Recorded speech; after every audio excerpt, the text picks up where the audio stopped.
Nah, jadi Bu Ibu nggih, pemanfaatan anak untuk mendapatkan keuntungan baik itu berupa materi maupun non materi merupakan tindakan eksploitasi. Nggih. Nah, selanjutnya coba diperhatikan flipchart yang ada di dinding ini, yaitu unsur eksploitasi. Nggih, unsur eksploitasi itu mengandung keuntungan, Bu nggih. Keuntungan itu baik itu materi maupun non materi. Nah, untuk yang materi yaitu memperoleh uang.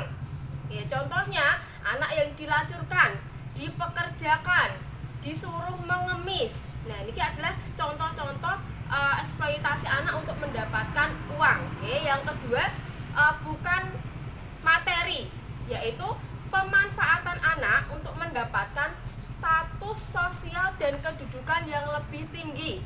Contohnya anak perempuan dinikahkan dengan laki-laki yang lebih kaya atau berkedudukan terhormat. Oke. Nah, anak ini dipaksa dengan orang yang kaya, yang mempunyai status tinggi, supaya apa, Bu? Supaya kedudukan keluarga itu ikut sosialnya ikut terangkat. Nah, seperti itu, oke. Nah, akibat jika anak dipaksa untuk seperti ini, contoh-contoh seperti tadi, akibatnya yang pertama anak putus sekolah, okay? Yang kedua perkembangan fisik anak terganggu, kemudian menjadi penakut, murung, kemudian menarik diri. Yang keempat, anak terkena PMS, penyakit menular seks, HIV/AIDS, okay? Kemudian tidak punya masa depan atau kehilangan cita-cita. Kemudian anak berpotensi mengulang kembali eksploitasi yang dialaminya. Anak kehilangan percaya diri. Anak dapat terluka, sakit-sakitan, celaka.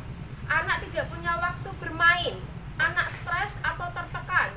Kemudian anak terpisah dari keluarga. Nah, seperti itu, Bu.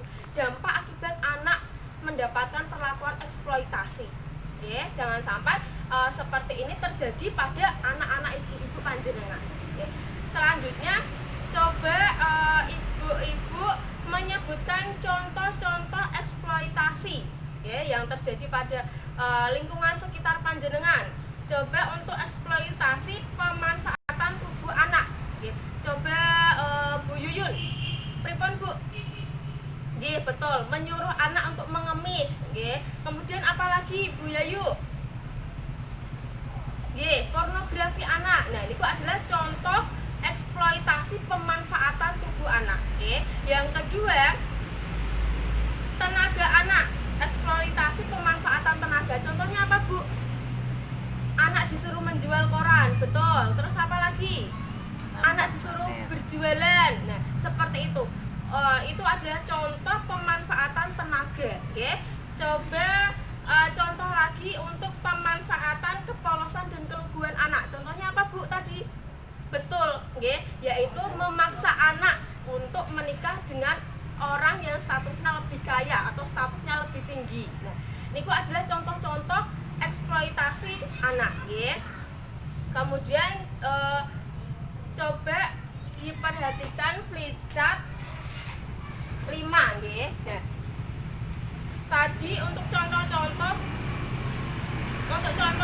kasus ya, contoh-contoh kasus seperti tadi gitu ya.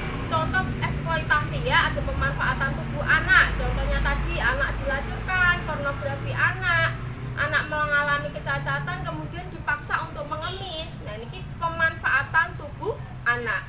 Kemudian pemanfaatan tenaga, contohnya tadi anak menjual koran, anak mengemis, anak menjadi pemulung, ya. Kemudian pemanfaatan kepolosan dan keluguan anak, perkawinan anak yang usianya belum 18 tahun. Kemudian anak dijual untuk bayar hutang. Nah, ini adalah contoh pemanfaatan kepolosan dan keluguan anak, ya.